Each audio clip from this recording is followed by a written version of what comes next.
Framing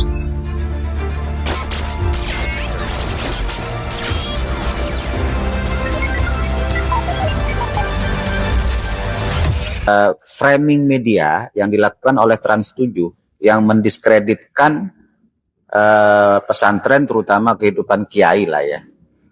Menurut saya itu framing yang sangat jahat, tapi juga kontribusi pesantren itu sangat besar bagi peradaban bangsa dan umat di Indonesia ini khususnya, dan umat Islam pada umumnya. Sisi lain, bahwa juga jangan sampai kita beranggapan bahwa apa yang dilakukan oleh lembaga-lembaga non formal ini seolah-olah tidak memiliki kontribusi besar terhadap negeri ini. Itu yang keliru. Bahwa saya pernah jadi santri dan luar biasa ketika saya jadi santri ada bekas-bekas pengajaran keadaban, moralitas, pembentukan karakter, dan situ memiliki sebuah nilai yang barangkali tidak saya dapatkan di institusi pendidikan lain. Pemirsa, selamat datang kembali di podcast Manipol News Podcast. Sore kali ini telah hadir di ruangan studio kami, yaitu tokoh-tokoh aktivis dari kelompok Cipayung yang kebetulan mampir di Wahana Aksi Kritis Nusantara di Cibubur. Kali ini akan membahas persoalan berkaitan dengan Hari Santri Nasional dan implementasi yang ada di masyarakat, persoalan-persoalan yang muncul di masyarakat, kaitannya dengan persoalan elemen masyarakat yang bernama santri dan kiai.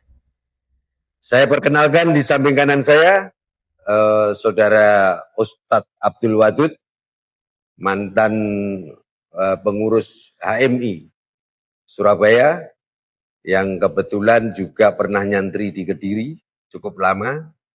Dan saya perkenalkan di samping kiri saya Gus Suhawi yang kebetulan juga pernah nyantri di Camplong, Sampang, Madura.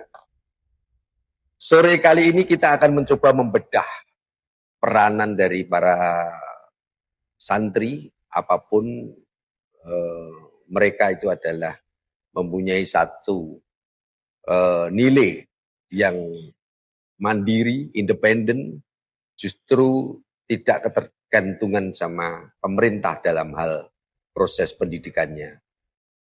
Saya akan langsung membuka kali ini untuk awalan diskusi kita. Kami beri kesempatan kepada Bung Suhawi untuk menyampaikan pemaparannya bagaimana dengan santri dan kiai bahkan nyai untuk memberikan kontribusi terhadap pembangunan kepada bangsa dan negara, khususnya adalah tentang sumber daya manusia kita. Silakan, Bung. Terima kasih, Mas Gun. Pertama, sebenarnya peran pesantren di Indonesia ini sangat besar. Bahkan jauh sebelum Indonesia merdeka. Artinya kehidupan pesantren dan kemandirian pesantren itu sudah nyata. Kita bisa lihat dari banyak pesantren yang sudah ratusan tahun usianya dan tetap eksis sampai saat ini. Bahkan pesantren juga memiliki peran penting dalam kemerdekaan Indonesia.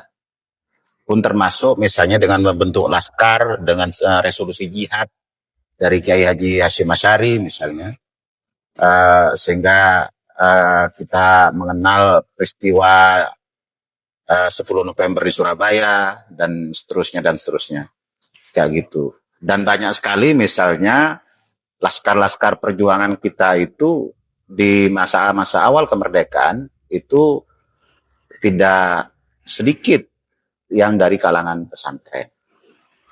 Nah, memang kemudian bahwa belakangan ini banyak hal yang menyoroti kehidupan pesantren menurut saya, Mas Gun. Salah satu di antaranya misalnya kejadian di Sidoarjo ketika musola runtuh lah ya, karena ya memang barangkali bangunan tidak memenuhi standar kelayakan untuk ditempati segitu banyak orang. Nah, sungguh demikian, ini harusnya menjadi catatan penting terhadap kehidupan kita berbangsa dan bernegara, terutama dalam hal pendidikan bagi anak-anak muda, khususnya di kalangan pesantren lah ya, yang kehidupannya boarding begitu. Kan kita sekarang ini mengenal boarding school dan sebagainya. Dan sesungguhnya boarding school yang paling nyata itu ya kehidupan di pesantren menurut saya. Iya. Itu. Nah, dan yang berikut saya ingin menyoroti kejadian framing media yang dilakukan oleh Trans 7 yang mendiskreditkan pesantren, terutama kehidupan kiai lah ya.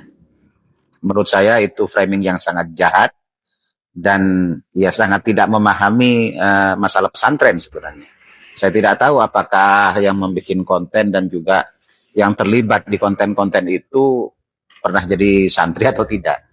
Karena kalau pernah jadi santri ya mestinya tidak begitu framingnya.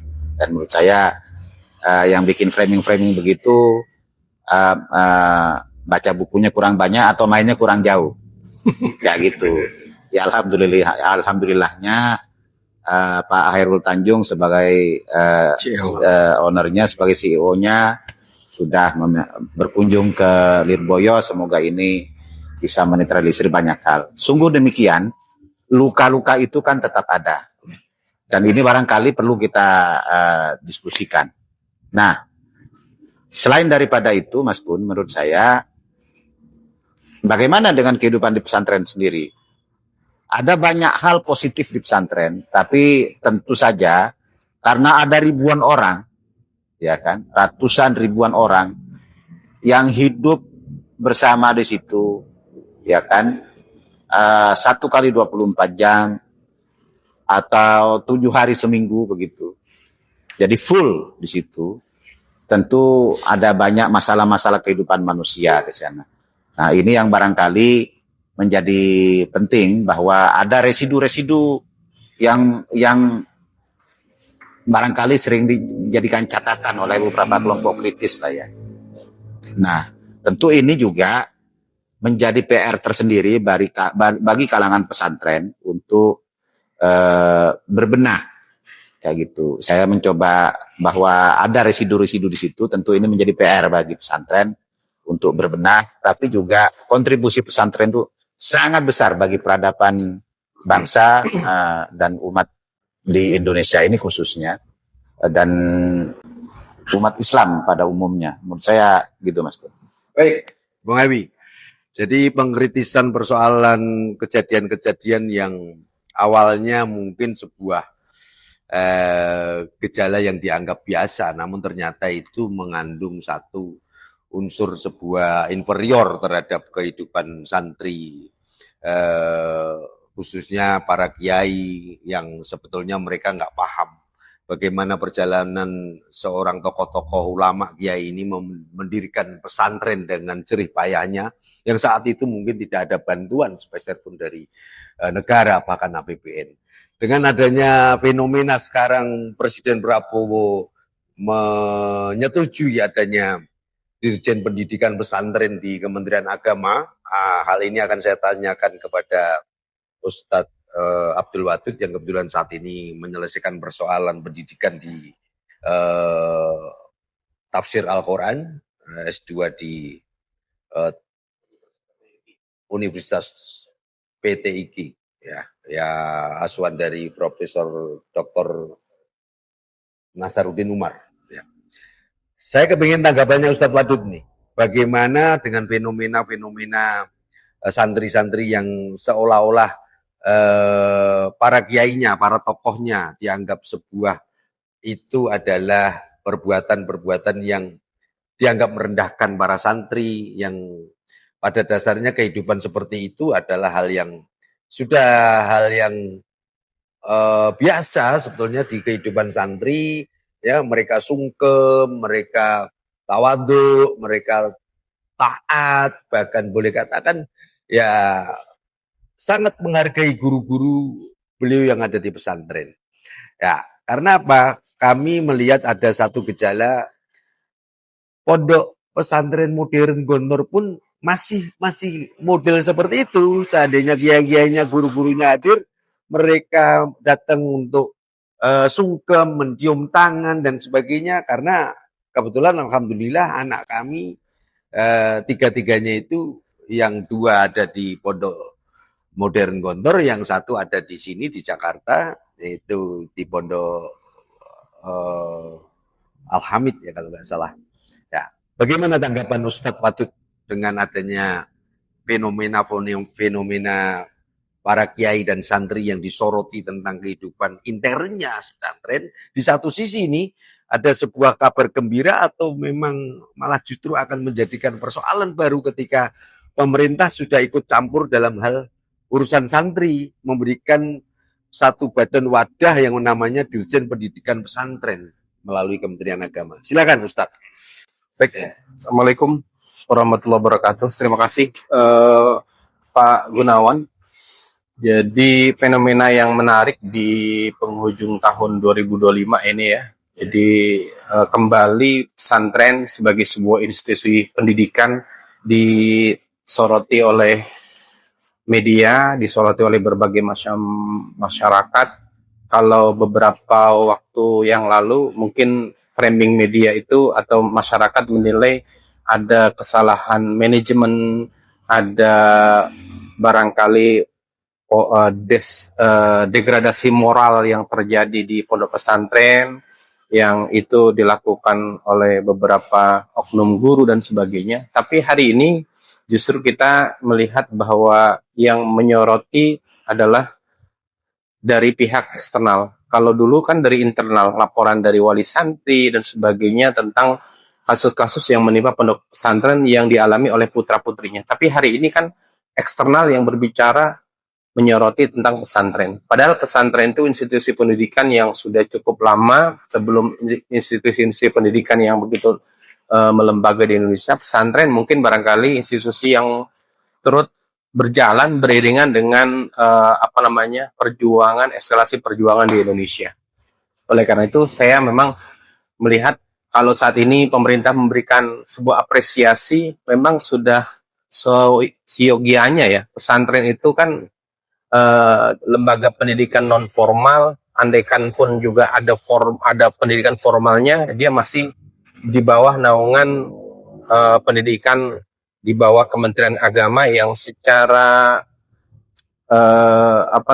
mungkin pendanaan untuk konstruksi, untuk pembiayaan operasional masih relatif sangat kecil. Dan dengan adanya berbagai macam kasus ini membawa hikmah bahwa kembali rame-rame kemudian kita menyikapi misalnya terjadi peristiwa runtuhnya gedung di Pondok Pesantren Sidoarjo Al-Khazini itu akhirnya memberikan sebuah masukan yang berharga dan inisiatif dari pemerintah karena konstruksinya yang dinilai kurang layak sehingga perlu ada sebuah proses pemantauan, perlu ada dirjen khusus juga dalam hal pengelolaan dan sebagainya. Saya kira langkah-langkah yang dilakukan oleh pemerintah sungguh sangat bagus dan ini sebagai sebuah apresiasi terhadap lembaga pesantren dan juga umat Islam memang yang secara mayoritas memang terbesar di negeri ini yang harus mendapatkan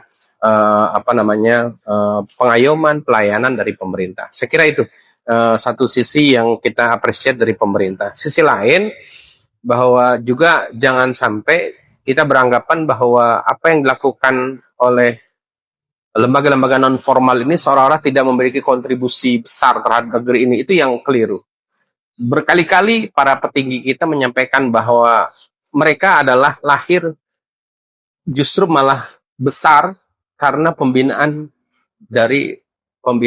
pondok pesantren yang mereka telah alami. Siapapun barangkali pernah mengenyam pendidikan dunia pesantren dan begitu membekas dalam dirinya bahwa saya pernah jadi santri dan luar biasa ketika saya jadi santri ada bekas-bekas pengajaran keadaban, moralitas, pembentukan karakter dan situ memiliki sebuah nilai yang barangkali tidak saya dapatkan di institusi pendidikan lain.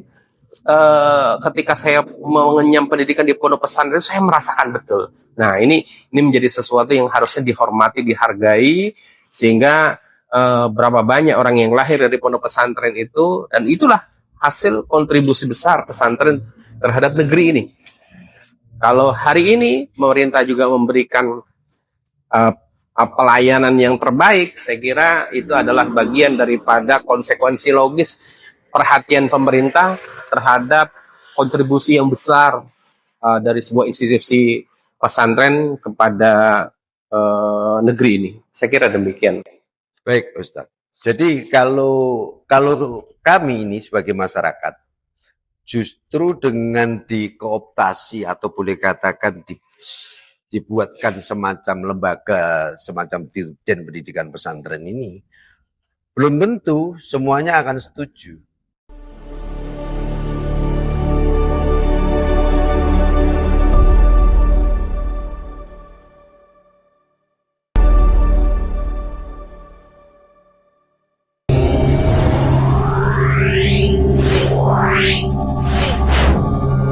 Yeah.